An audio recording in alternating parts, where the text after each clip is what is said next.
Finally મિત્રો તમારો ભાઈ ઘણું બધું ટ્રાવેલિંગ કરીને ડાયરેક્ટ પહોંચી છે ગુજરાતના બીજા નંબરનું જ્યોતિર્લિંગ એટલે કે નાગેશ્વર જ્યોતિર્લિંગ। અને સૌ પ્રથમ મિત્રો પાર્ટ 1 છે જે દ્વારકાધીશનો હશે વ્લોગ છે એ યુટ્યુબ ચેનલમાં અપલોડ થઈ ગયો છે, તો જરા તમે જોતા આવજો।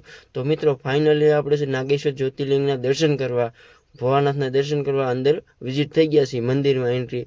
તો ફાઇનલી આપણે દર્શન પણ કરી લીધા છે। દર્શન કર્યા પછી અહીંનું જે તમને વાતાવરણ છે, ટુરિસ્ટ પ્લેસ છે જે નાગેશ્વર જ્યોતિર્લિંગ ગુજરાતનો બીજા નંબરનું, તો એ હું તમને બતાવીશ।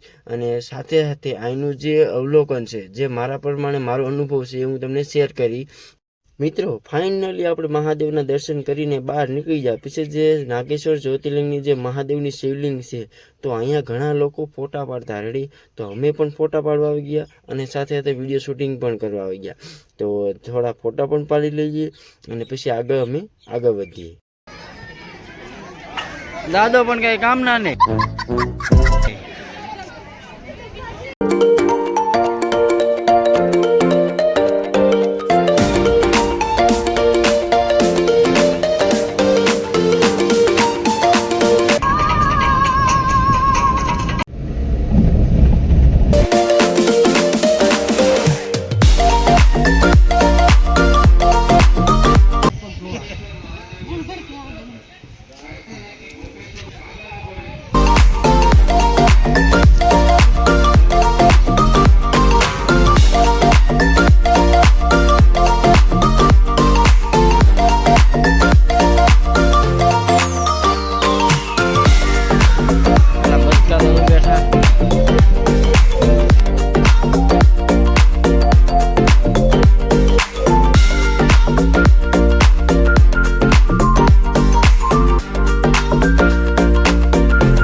આપણે છે ને દ્વારકાથી નીકળી ગયા અને અત્યારે જઈએ છીએ ડાયરેક્ટ ક્યાં સુદર્શન સેતુ। તો પહેલા બેટ દ્વારકા દર્શન કર્યા દ્વારકાધીશના અને અત્યારે છે એ સુદર્શન સેતુમાં એક્ઝેક્ટ જોઈ શકો છો મારી સામે છે એ સુદર્શન સેતુ છે। અને તમને મારી ગાડી બતાવી દઉં, જોઈ શકો છો મેના રાણી। બાકી મિત્રો તમને કહું ને બતાવું એક કેટલા લોકો ને જો એકલા ફોટા પાડવા માટે ગાડી ઊભી રાખે છે, જોઈ શકો છો। ઠેઠ સામે જે લાઈન તમે જોવો ને આ પહેલો સ્તંભ અને બીજો સ્તંભ સુધી છેક સામે સુધી 4 વ્હીલર જ એકલી પડી છે। બાકી જુઓ સુદર્શન સેતુ કેવું લાગે। અને હવે તમને દેખાડું દરિયાનો નજારો, મિત્રો જોઈ શકો છો દરિયાનો નજારો।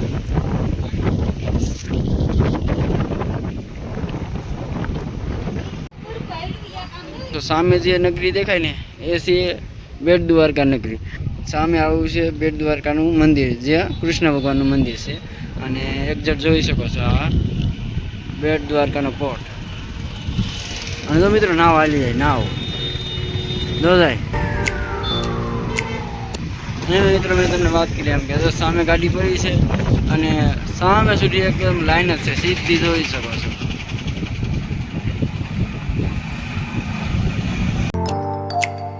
મિત્રો ફાઇનલી આપણે છે ને બેટ દ્વારકાથી સુદર્શન સેતુથી નીકળીને અત્યારે આવી જાય ડાયરેક્ટ શિવરાજપુર બીચ। અને શિવરાજપુર બીચ છે એમનો તમને વ્યૂ બતાવું અને અહીંના જે રાઈડ છે ને એ બધી વસ્તુ તમને કવર કરીશું, જોયો।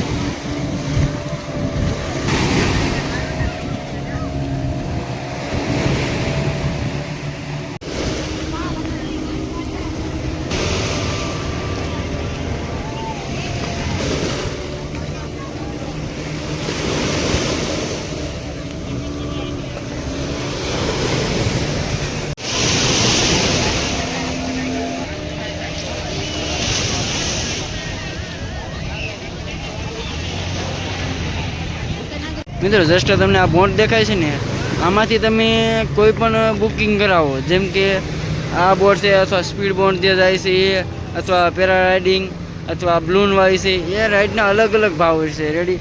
એટલે તમે એની ટાઈમ કોઈ પણ બુક કરાવીને તમે એન્જોય કરી શકો છો દીવ આપણે શિવરાજપુર બીચનું। અને બાકી જુઓ મિત્રો સામે સુધી લાઈન છે અને આ બાજુ છે ને આ બાજુ પણ છે સામે સુધી લાઈન છે। એટલે આખું બીચ છે ને સ્પેશિયલ એન્જોય માટેનું જ છે.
દાદા જમવામાં સારું છે ને?